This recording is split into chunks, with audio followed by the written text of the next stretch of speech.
Welcome to the deep dive. Today, we're going to be exploring love and language, Ooh. particularly romantic English expressions Okay. and those pet names that couples use. Yeah. You shared an interest in language learning, Right. and we found a really fun source. Oh, yeah. It's an English language learning podcast, Oh, cool. and it features this couple having a pretty dramatic moment, which gives us tons of material. It's true. You can learn a lot about like cultural norms Yeah. and expectations Yeah, from language learning materials, for sure. especially when relationships are involved. Exactly. This podcast episode is a gold mine. It really is. It's a roller coaster. Okay. Their dialogue goes from, can we talk? Which, let's be honest, never leads to anything good, Never. to a full-on gun-pulling situation. Whoa. Okay. That escalated quickly. Right. Can we talk? Right. Is like universally understood as that signal for a serious conversation. Yeah. It's not just an invitation to chat. It means like, hey, there's a pressing issue that needs to be addressed. Yeah. Something that's been left unsaid. Totally. And maybe even intentionally. And the drama doesn't stop there. Oh, no. The woman dives in with a very passionate, I'm in love with you. Okay. And the podcast actually makes a distinction between loving someone Mhm. and being in love with them. Yeah. You can love, like, your family, your friends, even your pet goldfish. Sure. But being in love Yeah. implies a whole other level. Yes. It's like a romantic, deeper emotional bond. Exactly. It's fascinating how language allows us to make such fine distinctions in our feelings. Totally. And you can feel the weight of those words that they've been slimed. I'm in love with you, like hanging in the air Yeah. as she waits for his response. And his response What is it? underwhelming, to say the least. Okay. He just replies with, I think you're awesome, Oh. which is about as far from a romantic declaration as you can get. Yeah, this got a sting. Yeah. But think about it from his perspective. Okay. He might be trying to avoid direct confrontation Yeah. by using less emotionally charged language. Yeah. It could be his way of deflecting, Right. subconsciously avoiding saying, I don't love you back. It makes sense. Yeah. I guess sometimes we use language to soften the blow, Right. even if it leads to more confusion later on. Exactly. And in this case, Yeah. his avoidance leads to her pulling out a gun. Talk about a miscommunication meltdown. While I certainly wouldn't recommend that approach to Okay. conflict resolution, Of course not. the scene does highlight how potent language is. Yeah, Misunderstandings, for sure. especially in emotionally charged situations, Yes, can escalate so quickly. absolutely. It underscores the need for clear and direct communication, Yeah, particularly in romantic relationships. for sure. Of course, it's important to remember Yes. that this is a language learning podcast, Right. so a little dramatic exaggeration is expected. Definitely, they took actions speak louder than words, a bit too literally. A little bit. But before we delve into conflict resolution, let's transition to something a little bit lighter that the podcast explores. Pet names. Oh. You know, those adorable, Yeah. sometimes cheesy Yeah. terms couples use for each other. Ah, yes, the wonderful world of pet names. Yes, Honey Bunny to Sweetie Pie. exactly. There's a certain charm to those terms of endearment. Absolutely, and the variety is astounding. It is. Baby, honey, sweetheart, darling. It's endless. It's like a whole lexicon of lovey-dovey nicknames. Right. It makes you wonder, Yep. why do we use these pet names? Which- What's their cultural significance? That's a great question. Mhm. Pet names at their core are a way to create intimacy Okay. and reinforce that special bond between two people. Yeah. They're like inside jokes, Mhm. signifying a shared understanding Yeah. and affection that only those two individuals truly get. I like that. That's a really insightful way to think about it. It- It's like creating your own little language of love Yeah. within this broader context of language itself. Exactly. But I'm curious, is this just an English thing? Mhm. Or do other languages and cultures have their own set of pet names? You're spot on. This isn't exclusive to English. Okay. In fact, the podcast even mentions a few examples. Okay. In Spanish, there's gorda, Okay. which literally means fat, Oh, wow. but it's often used affectionately between couples. Interesting. And in French, there's ma puce, Okay. meaning my flea. My flea.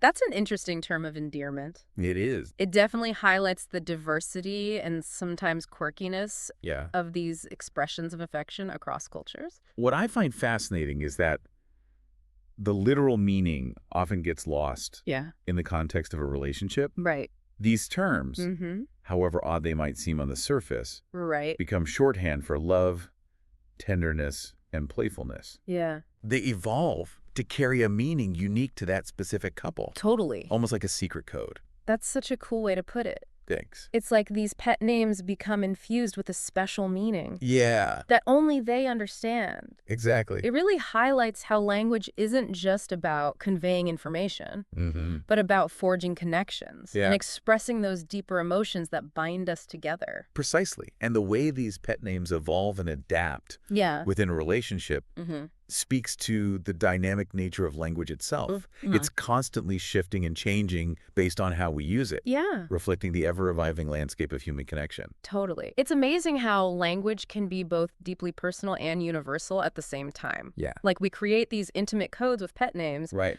but the underlying need to express affection, it seems to like transcend cultures. Absolutely. And speaking of universal experiences, let's go back to that charged question from the podcast dialogue. Okay. I want to know where this relationship is going. Ooh, yeah. I'm sure many of our listeners can relate to that. Oh, yeah. Feeling of needing clarity. For sure. Wanting to know what the future holds. I've definitely been there. Yeah. It's such a loaded question. It is. It's like you're putting your vulnerability on the line. Right.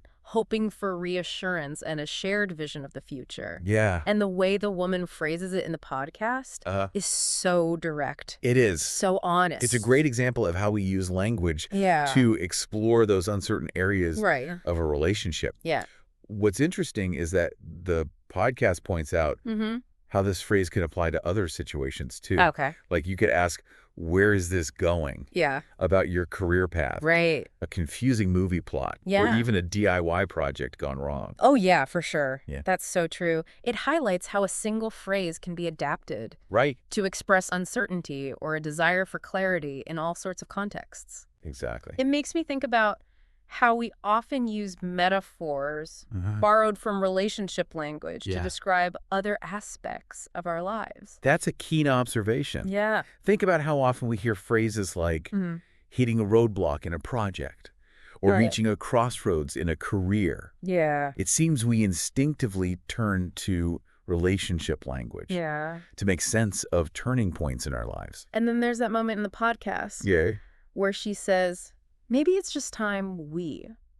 Ooh. And leaves the sentence unfinished. The suspense. I know, right? It's like the ultimate cliffhanger. Yeah. That silence is deafening. It is. Leaving a sentence unfinished is a really powerful way to create suspense and anticipation. For sure. It forces the listener to fill in the blank, to actively participate in constructing the meaning. Yeah. And in this case, the possibilities are endless. Is she about to say, break up, have a baby, go on vacation? Each ending carries a completely different weight. Yeah. A different emotional charge. It's like she's handing you a blank canvas and saying, here, you finish the painting. Yeah. It makes you realize how silence and pauses can be just as powerful as words themselves. For sure. They create space for reflection, interpretation, and sometimes a bit of dramatic tension. Speaking of reflection, the phrase, we've had our laughs, really caught my attention. Yeah. It's a seemingly simple statement. It is. But it like encapsulates the shared history of this couple. Right. Their happy memories. But the podcast suggests alternative phrases. Okay. Like we've had our ups and downs or we've had our issues. Right. Which paint a more realistic picture of a relationship. Absolutely.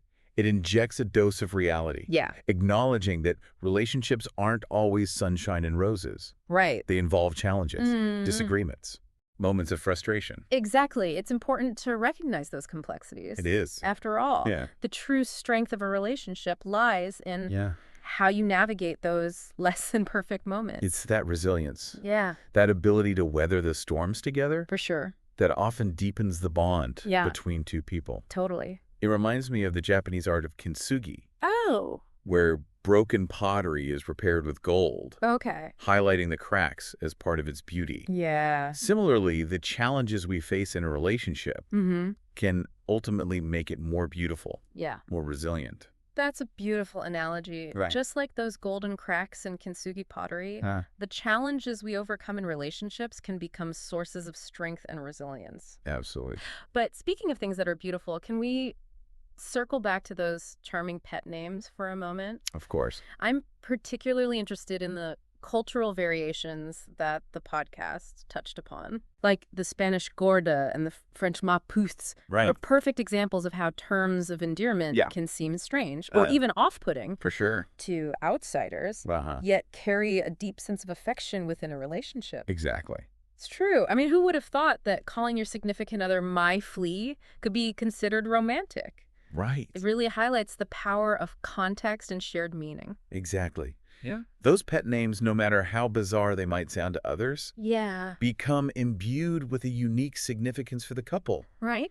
They become symbols of their shared history, their inside jokes, their unique way of expressing love and connection. Totally. It's fascinating how language can evolve in such personal and nuanced ways. It really is. And the podcast actually invited listeners to share common pet names from their own languages. I love that. I'd love to hear what those are. Me too. Imagine the diversity of expressions we'd discover, each one offering a glimpse into the cultural nuances of love and intimacy. Wouldn't that be incredible? It would be like opening a window into the heart of different cultures. Yeah. Understanding how they express affection and build intimacy through language. For sure. It just goes to show that language is so much more than just a tool for communication. Right. It's a reflection of our values, our beliefs, Yeah. and the very essence of our relationships. I couldn't agree more. Yeah. This deep dive has really opened my eyes to the power of language, not just in romantic relationships, but in all aspects of our lives. Right. From the subtle cues that signal a serious conversation, to the playful endearments that strengthen our bonds. Language shapes how we experience the world and connect with those around us. It's been a fascinating journey exploring the nuances of language with you. It has. We've gone from intense relationship drama to adorable pet names. I know, it's great. Uncovering the hidden layers of meaning and emotion embedded in the words we use every day. And you know what? This deep dive has left me pondering a question. Okay. What are some common pet names in your language? Do they have interesting origins? Or perhaps even literal meanings that have been transformed through the lens of affection? Good question. I encourage you to think about it. Yeah. Explore those linguistic nooks and crannies, and maybe even share your discoveries with someone special. Remember, language is a gift. It is. A powerful tool for connection and expression. Absolutely. Don't be afraid to play with it. Yeah. To infuse it with your own personality and experiences. Right. That's how language evolves, how it continues to reflect the richness and complexity of human relationships. Well said. And on that note, we'll wrap up this deep dive into the world of love and language. Sounds good. We'll see you next time for another fascinating exploration into, well, whatever you want to explore. I like it. Until then, keep those conversations flowing, those connections strong. Yes. And remember, the power of language lies in your hands. All right, ready to dive in? Always. Today, we're dissecting an English language learning podcast episode, one that's all about debt and financial hardship. Sounds a bit heavy. It could be, but they've actually made it pretty hilarious. The whole thing is a skit about a guy trying to get a loan from a mob boss, but, well, the mob boss is broke too because of the recession. That's a fun way to approach it. Exactly. So not only do we get to explore all the vocab, but we also see how different cultures view things like debt. Right, because that can be surprisingly different around the world. So let's get into it. The podcast starts off with some key economic terms like recession and broke, but instead of just hitting us with definitions, they work them right into the story of the skit. What do you think makes that so effective? Well, it takes these kind of abstract economic ideas and puts them into a situation we can all relate to. Like the guy in the skit, he loses his job because of the recession and suddenly he's drowning in bills. Makes it feel real, doesn't it? Yeah, it's not just some textbook definition anymore. You see how a recession actually affects people's lives. Like businesses closing, unemployment rising, all those things have consequences for real people. Absolutely. And it's not just job losses, right? Recessions are complex events with a ton of factors at play. Can you break some of those down for us? Sure. One big one is that people start spending less. When everyone's worried about the economy, they tighten their belts, and that hurts businesses even more. Oh, yeah, that makes sense. And then there's the stock market, which usually takes a big hit during a recession because investors lose confidence. Right. Plus, you've got government policies, interest rates, even global trends. They can all contribute to making things worse. So many moving parts. Okay, so back to our guy in the skit. He's clearly broke. Yeah. But that word almost feels too casual for such a serious situation. It does, but I think that's intentional. The skit uses humor to talk about these tough financial issues. Makes it easier to swallow. Yeah, exactly. But broke really just scratches the surface. It's about not having enough for basic needs, the stress of those bills piling up, and the uncertainty about what's next. Definitely. And speaking of uncertainty, let's talk about his mountain of debt. They use credit card bills, car payments, a mortgage, even his son's tuition as examples. Did anything stand out to you about how they use those everyday things to illustrate different kinds of debt? I thought it was interesting how each type of debt reflects a different part of modern life. Like credit card debt, that often comes from wanting to buy now and pay later. That instant gratification trap. Yeah. Then you've got car payments, which show how dependent we are on cars, especially in big cities. Mortgages represent that dream of owning a home, which is often seen as the key to financial stability. Right, right. And then there's tuition, which shows just how expensive education has become and how much it impacts families. Wow, it's like a snapshot of societal values and pressures all wrapped up in this guy's financial problems. Exactly. And speaking of societal values, let's shift gears to that part of the episode where they compare how North Americans and Europeans think about debt with a special focus on Switzerland. Interesting comparison. I was blown away by the difference in how credit cards are seen and used. They said that in North America, having a credit history is basically essential, and they even push students to get credit cards. It's almost like they think having debt and paying it off responsibly is a good thing. Yeah, like a badge of honor, proof you're financially responsible. That expectation of building credit starts so young here. It's baked into the system. Then in Switzerland, they paint this totally different picture. People are way more cautious about taking on debt, and even getting a credit card is super strict. Yeah, I was surprised by that. Like, imagine having to put down more money than your credit limit just to use the card. That's unheard of here. It really shows how different our cultures are when it comes to debt. What were your initial thoughts on these two approaches? Honestly, I'm still processing it. Part of me thinks the North American system offers more flexibility, but there's that risk of falling into a debt spiral, you know? Yeah, for sure. And the Swiss way might seem restrictive, but maybe it encourages people to be more careful with their money and creates a more sustainable system. It's fascinating how different cultures define responsible financial behavior. It really is. It shows that there's no right or wrong answer when it comes to debt, right? Yeah, totally. Yeah. What's considered smart in one place might seem crazy in another. Exactly. And this whole cultural clash, it plays out so well in that skit where the mob boss is broke. Yeah. It's like they're using humor to kind of poke fun at all those stereotypes about debt. Like, we think of mob bosses as being rich and powerful, but here he is, struggling just like everyone else. Right. It reminds us that recessions can hit anyone, no matter who they are or how much money they seem to have. Totally. And it's not just about the money either. The skit also digs into the emotional side of debt, especially when they use that phrase, hit me pretty hard. Oh, yeah, that's a good one. They use it for all sorts of tough situations, not just financial ones. Divorce, illness, even when a pet dies, those things can hit you pretty hard. What did you think about them using that phrase? It's so simple, but it's powerful, you know? Captures that feeling of being overwhelmed, like the weight of everything is just crashing down on you. Yeah. It's not just describing what happened.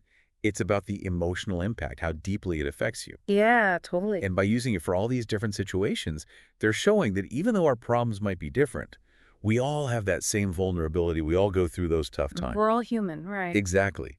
And this actually leads us to another cool part of the podcast, the focus on practical fluency.